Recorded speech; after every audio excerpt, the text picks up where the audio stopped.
നമസ്കാരം, ജന്മഭൂമിയിലേക്ക് സ്വാഗതം. ഇങ്ങനെ പോയാൽ അധികം താമസിക്കാതെ തന്നെ കോൺഗ്രസ് മാഞ്ഞു പോകുമെന്ന കാര്യത്തിൽ ഏറെക്കുറെ ഉറപ്പായിരിക്കുകയാണ്. ഈ സാഹചര്യത്തിൽ കടുത്ത ഭാഷയിൽ ഉപദേശവുമായി രംഗത്ത് വന്നിരിക്കുകയാണ് DK ശിവകുമാർ. എന്നാൽ ഇത് എത്ര കണ്ട് ഫലം ചെയ്യുമെന്നത് കണ്ടു തന്നെ അറിയേണ്ട കാര്യമാണ്.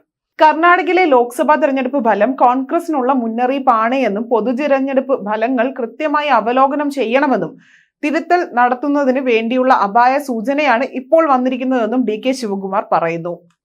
കർണാടകയിലെ 28 ലോക്സഭാ സീറ്റുകളിൽ 9 മണ്ഡലങ്ങളിൽ മാത്രമാണ് ഭരണകക്ഷി കൂടിയായ കോൺഗ്രസിന് ഇക്കുറി വിജയം നേടാനായത്. സംസ്ഥാനത്തെ ഭൂരിപക്ഷം സീറ്റുകളും പിടിക്കുമെന്ന അവകാശവാദവുമായി രംഗത്തെത്തിയ കോൺഗ്രസിന് വലിയ രീതിയിൽ അടിപതറുന്ന കാഴ്ചയാണ് ഫലപ്രഖ്യാപനത്തോടെ കാണാനായത്.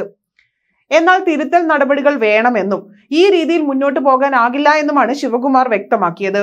നേതാക്കളുമായി ചേർന്ന് ദേശീയ അവലോകന യോഗങ്ങൾ നടത്തുമെന്നും ആത്മപരിശോധന നടത്താനും പ്രശ്നങ്ങൾ തിരുത്താനുമുള്ള സമയമാണിത്, ഒരു അപായമാണിത്, പാർട്ടിക്കുള്ള മുന്നറിയിപ്പ് കൂടിയാണ് ഇത് എന്നും DK ശിവകുമാർ പറയുന്നു.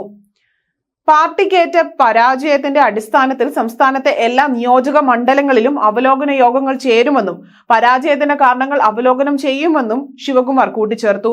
കർണാടകയിലും ഹിമാചലിലും മികച്ച ഫലം ഉണ്ടാക്കാനാകുമെന്ന് പ്രതീക്ഷിച്ചിരുന്നു. എന്നാൽ പ്രതീക്ഷിച്ച മുന്നേറ്റം ഉണ്ടാക്കാനായില്ല എന്നതും ശ്രദ്ധേയമായ ഒരു കാര്യം തന്നെയാണ്. ജനവിധി അംഗീകരിക്കണം. പാർട്ടി കോട്ടകളിൽ പോലും വോട്ട് കുറയുന്ന സാഹചര്യം വരെ ഉണ്ടായി. വോട്ട് കുറഞ്ഞതിന്റെ പേരിൽ മന്ത്രിമാരെ കുറ്റപ്പെടുത്തിയിട്ട് കാര്യമില്ല എന്നും മണ്ഡലങ്ങളുടെ ചുമതലയുള്ള നേതാക്കൾ പാർട്ടി പ്രവർത്തകരുമായി സംബന്ധിച്ച കാരണങ്ങൾ കണ്ടെത്തണമെന്നും ശിവകുമാർ പറയുന്നു.